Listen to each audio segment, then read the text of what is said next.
Theorem 1.5 left cancellation law. இங்க வந்து A, B and C square matrices of order n கொடுத்திருக்கு. A வந்து நான் singular. AB equal to AC னா நம்ம நிரூபிக்க வேண்டியது B equal to C. பாருங்க A, B and C square matrices of order n. அடுத்து A நான் சிங்குலர்.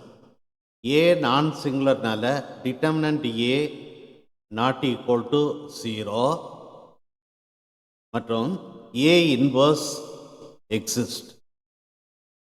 A inverse existனால நம்ம என்ன எழுதலாம்னா A into A inverse equal to A inverse into A equal to IN.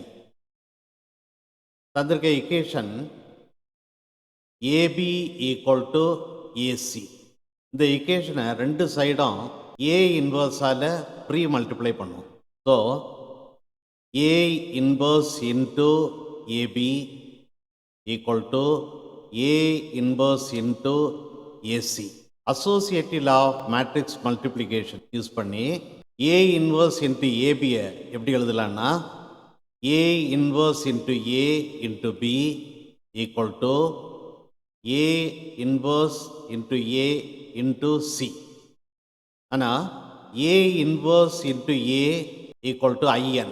So, this is IN into B equal to A inverse into A is again IN into C. ஆனால் IN into B வந்து B equal to IN into C equal to C. So, நமக்கு என்ன கிடைக்குதுன்னா B equal to C.